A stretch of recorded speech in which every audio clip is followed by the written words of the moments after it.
Salut à tous et bienvenue sur la chaîne JC Neobank Banque en ligne. J'espère que vous allez bien. On se retrouve encore une fois pour une nouvelle vidéo. Mais avant de commencer, je tiens comme à chaque fois sous le titre de la vidéo, il y a un petit onglet en forme de sac, un magasin, auquel si vous sollicitez contribuer, vous achetez un t-shirt, un sweat à capuche ou bien le stickers de la chaîne ainsi qu'une tasse pour boire le café ou le chocolat. Ça me ferait très plaisir que vous contribuiez, que je puisse voir que vous êtes satisfait de mon travail et je pourrais ainsi m'améliorer dans les prochaines et futures vidéos. Alors ensemble, nous allons voir quelles sont les cartes bancaires qu'il me reste ainsi que les banques après la clôture voulue par Revolut. C'est parti, juste après le générique.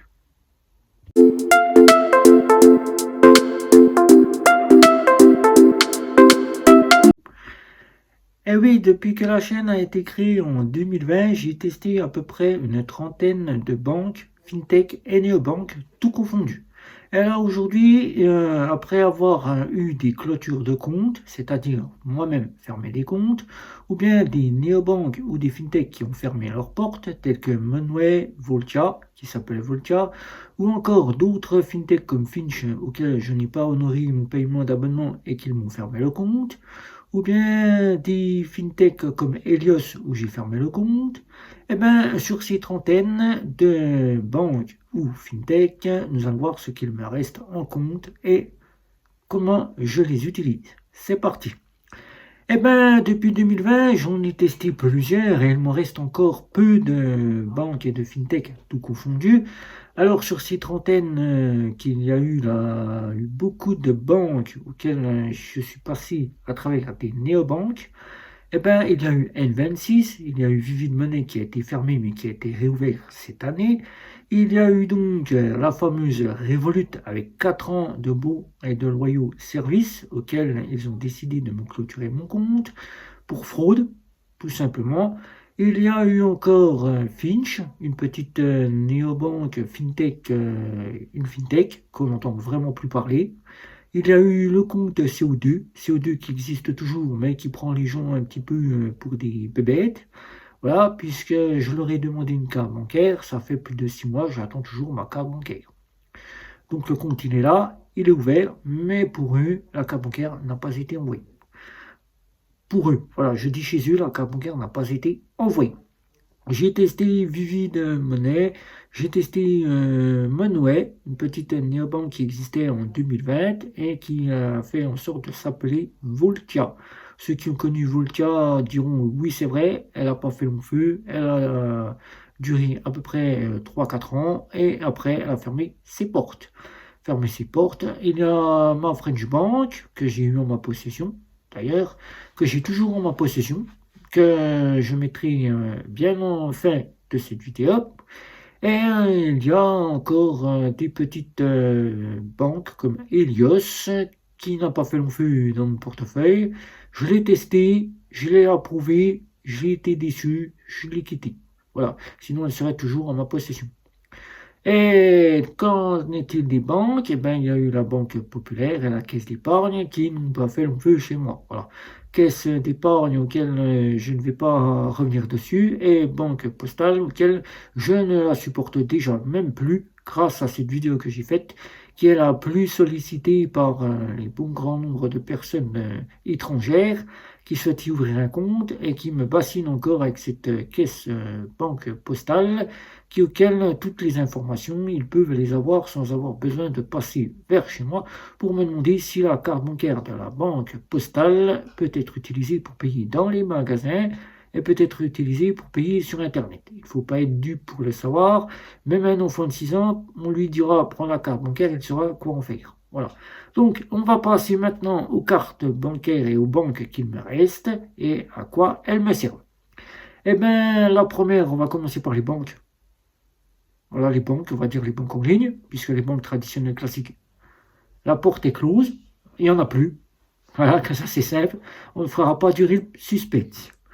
Là, en banque en ligne, je les ai toutes testées. Toutes les 4 banques en ligne qui existent sur le marché, Boursorama, Fortuneo, Hello Bank, Monabank et Before Bank, je les ai toutes testées. Donc là, il n'y aura pas d'autres tests à faire, puisque les ayant toutes testées, je pense que maintenant le tour est fait. S'il devait y avoir une toute nouvelle banque en ligne qui sortirait de terre cette année 2024, bien volontiers, je ferai un point d'honneur à la tester. Mais pour le moment, il n'y en a plus, donc les tests pour moi, c'est celles qu'il me reste en ma possession. Alors, il me reste que deux banque en ligne. Il me reste Bourse-Banque que je n'ai jamais quitté depuis 2020 que j'ai ouvert le compte. Bourse-Banque avec sa carte Welcome que je dispose ici. Alors cette carte Welcome et ce compte Bourse-Banque me serviront juste jusqu'à 5 avril 2000, le 5 avril, je dis le 5 mai 2024. Le 5 mai 2024 pour y recevoir mes ressources d'entreprise et ressources de primes pour l'emploi. Le reste, après, je change de banque, je m'installe en compte principal définitivement dans une banque autre que Bourse Banque. Mais je la garde pour des fins de compte sécuritaire, puisque dans ce côté-là, j'ai toutes mes épargnes qui sont chez Bourse Banque. J'ai mes épargnes, j'ai des chèques auxquels j'ai un carnet de chèques que je me sers très souvent. Et avec Bourse-Banque, c'est très pratique. Quand j'ai besoin d'un chèque pour pouvoir payer mon chèque, je peux le faire directement quand ceux qui acceptent encore les chèques les prennent. Voilà. Donc pour cela que je conserve Bourse-Banque. La deuxième, c'est Before Bank. Before Bank, la fameuse Before Bank qu'on a tous connue à travers ses offres Visa classique, Visa première et Visa Infinite, qui a fait une retour quasiment toute neuve. Voilà, elle a fait un retour de ses offres pour passer à une offre beaucoup plus neuve que ce qu'elle possédait jusqu'à présent, pour devenir accessible à tous, pour se récupérer des clients, puisqu'en offre qu'elle disposait, les clients ne pouvaient ouvrir des comptes car il fallait disposer soit de salaires conséquents, soit il fallait quasiment pouvoir y accéder. Voilà. Et maintenant, avec Before Bank, on peut y accéder grâce à deux offres accessibles à tous. Deux offres qui sont quasiment des offres, si on décide ainsi, des offres de néobank. Alors, Before Zen et Before Basic, c'est une carte qui n'a pas beaucoup d'options puisqu'elle est repartie de zéro. Il faut attendre que Before Bank se remette et qu'elle reprenne ses offres assurance, crédit, découvert, etc., etc. pour les remettre dans sa banque. Pour l'instant, il n'en est pas ainsi. Deux offres. L'offre Before Basic, je la garde juste à des fins de test. Je ne la prendrai jamais en compte principal.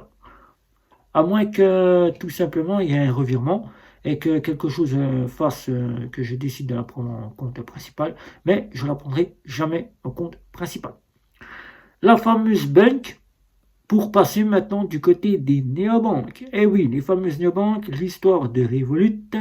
Eh oui, la fameuse Revolut qui, pour un passage rechargement par carte bancaire de banque traditionnelle et de banque néobancaire fintech, m'ont valu un blocage car ils ont reconnu mes cartes comme étant des cartes frauduleuses et m'ont valu une clôture de compte car ils n'ont pas apprécié cette pratique. Donc, Revolut n'étant plus en ma possession, c'est terminé. La fin de Revolut, c'est fini au mois d'avril. À la date même de l'ouverture du compte, puisque j'ai ouvert le compte le 18 avril 2020, le 18 avril 2024, 4 ans tout juste. Oui, hier c'était l'anniversaire de Revolut.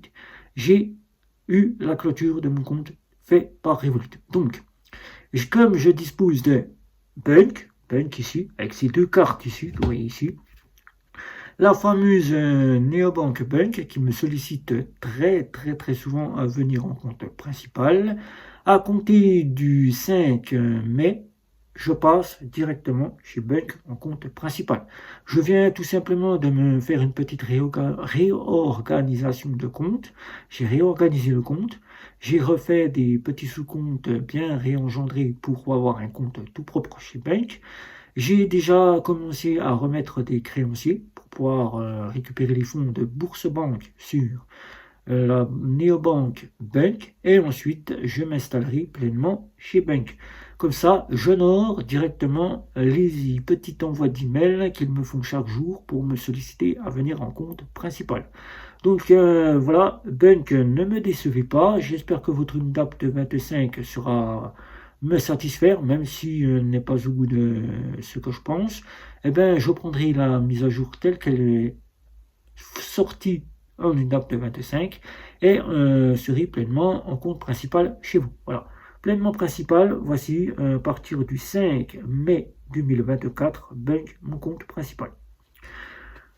La petite, on va dire en Suisse, c'est une néobanque. C'est une néobanque en Suisse. Malgré que chez Bunk, vu que Bunk devient mon compte principal, que chez Boursebank, j'ai de la multidevise gratuite, que chez Bunk, la multidevise, elle est sans frais, puisque c'est Wise qui gère la multidevise, puisque vous n'avez donc pas besoin d'ouvrir un compte Wise chez Bunk pour le faire, puisque les multidevises sont quasiment en partenariat chez Wise. C'est Wise qui vous convertit votre devise.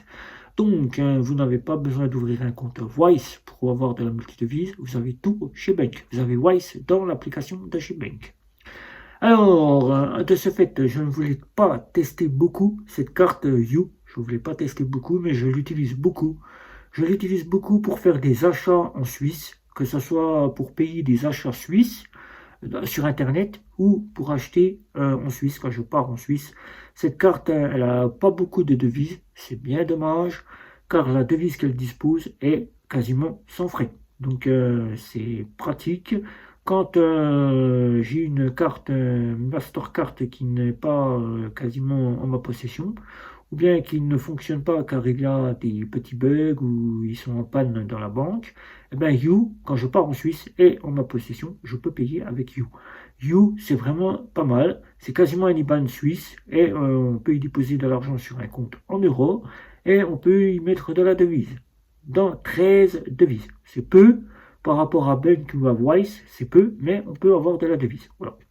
Donc je la conserve, j'apprécie pleinement cette FinTech, qui est une néobanque en Suisse, qui pour moi, c'est bien dommage qu'on ne puisse pas en France en faire pleinement son compte principal, car on ne peut pas mettre en place de prélèvement SEPA. Mais pour en faire un compte principal, ça ne devrait pas être de souci si on sait payer ses factures par carte bancaire. Voilà. Donc voilà. Donc You, c'est parfait. Je la conserve pour tout ce qui est de la devise et de la crypto-monnaie que je suis en train de mettre en place et d'apprendre avec un trader. Voilà. J'apprends avec un trader qui m'apprend la crypto-monnaie. Donc You, c'est parfait pour faire de la crypto-monnaie. Voilà. Alors, Lydia. Lydia que je dispose, je vous avais dit à plusieurs reprises, Lydia, j'en ferai mon compte principal. J'en ai donc décidé que ça deviendrait directement un compte pour des tests. Voilà. Donc Lydia a des fins de test car j'attends de grandes choses de Lydia cette année 2024. Donc pour des tests. Vivid Money. La fin du test est finie. Je vais pouvoir vous en faire une vidéo. Donc Vivid Money, question pour en faire un compte principal. Ceux qui souhaitent y mettre leurs revenus, il n'y a pas de souci. C'est pratique. Ça peut dépanner. Certes, il n'y a pas beaucoup de choses. Il y a, pour ceux qui sont quasiment clôturés de chez Revolut et de chez N26, une équivalence, une approche entre N26 et Revolut. Il manque cette fois-ci la multidevise qui a complètement disparu de chez Vivid, pour ça que je n'en fais pas mon compte principal. Sinon, parfait pour celui qui souhaite avoir des plafonds illimités, des plafonds illimités chez Vivid pour payer avec sa carte bancaire, c'est parfait. Voilà. Vous pouvez voir derrière, il n'y a aucun numéro, c'est très sécurisé, il n'y a aucun numéro sur la carte. Voilà. Seul le numéro de la carte que je vous ai montré approximatif, mais ça ne vous servira à rien de prendre ces numéros que je viens de vous montrer. C'est juste un numéro qui référencie la carte. Voilà. Les numéros sont sur l'application, c'est très pratique. Voilà. Donc je la garde juste à des fins de test. Puis quelques paiements quand j'ai envie de payer avec. Voilà. iGuard. iGuard, actuellement, il m'est demandé de retester cette fameuse iGuard. iGuard, je la garde simplement parce que je paye des achats de jeux vidéo avec. Je paye des achats de jeux vidéo avec la carte sur des sites de jeux vidéo. Hein. pour PlayStation, pour tout ce qui est des jeux de PlayStation, je la garde uniquement à des fins de ceci. Je fais quelques paiements quasiment quand j'achète mes jeux avec iGuard. Sinon, je ne l'utilise pas en compte principal car les frais de prélèvement CEPA sont de 0,50 pour chaque prélèvement. Donc c'est pour ça que je n'en fais pas mon compte principal. Donc je laisse à tous ceux qui souhaitent y ouvrir un compte et la tester de le faire. Je vous en referai un petit test assez grosso modo, mais je n'irai pas au-delà.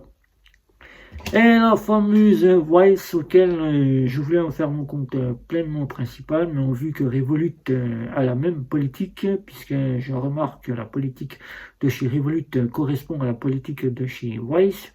Blocage de compte s'ils suspectent quelque chose qui ne leur correspond pas.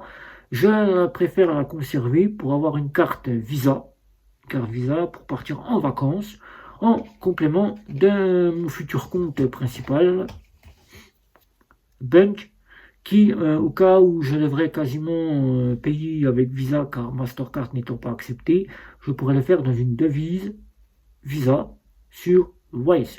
Donc je la conserve à des fins de vacances. Voilà. Fin de vacances et à des fins de mettre en place quelques prélèvements bancaires, puisque j'ai déjà placé quelques prélèvements bancaires que je ne sollicite pas à remettre chez le banque de suite, puisque les prélèvements sont tout fraîchement arrivés chez le créancier. Donc je vais attendre quelques mois et je ferai tout revenir chez le banque à la suite. J'en aurai qu'un seul, donc pour les prélèvements de celui-ci, ça ne causera pas de problème. Voilà. Et quelques paiements pour solliciter la carte un petit peu en France pour la faire fonctionner. Sinon, ça sera uniquement à des fins de vacances. Voilà. Voilà. Donc vous savez à peu près tout. Je vous ai fait le tour des cartes qu'il me reste en ma possession. Donc il me reste environ 1, 2, 3, 4, 5, 6, 7, 8. Il m'en reste à peu près une dizaine. Puisque j'ai encore la French Bank qui est en ma possession. Ma French Bank, je veux la laisser de côté pour voir jusqu'à où elle nous emmènera cette année 2024, jusqu'à qu'elle revienne vers les clients pour pouvoir proposer à leurs clients la suite si elle se fait racheter ou si elle fait en sorte que ses clients partent directement sur la banque postale. Alors c'est pour cela que je la conserve, mais je ne l'utilise que uniquement pour le côté carte bancaire, puisqu'elle a le logo carte bancaire, qui sur certains sites je peux payer avec la carte, car souvent Visa et Mastercard n'étant pas acceptés, le cas de certains sites et où il faut passer par le logo CB qui est meilleur en acceptation, qui rejoint la carte de chez Bunk qui est la plus acceptée de toutes les cartes Mastercard et Visa. Voilà. Donc vous savez à peu près tout. Si vous avez des questions sur les 9 banques qu'il me reste, je dis en gros une dizaine, n'hésitez pas à me poser toutes les questions. Je vous ai fait le tour, je vous ai expliqué en même temps à quoi elles vont me servir. Donc je reviens sur simplement les principales que je vais avoir dans la vie courante. Vie courante, c'est-à-dire tous les jours, que je vais tester tous les jours. À partir du 5 mai 2024, Bunk devient mon compte principal à part entière. Couplé avec You pour payer en Suisse, pour payer mes achats en Suisse, malgré que je peux le faire avec Bunk. Mais bon, c'est l'utilisation que j'ai habituelle parce que j'apprécie particulièrement payer en Suisse.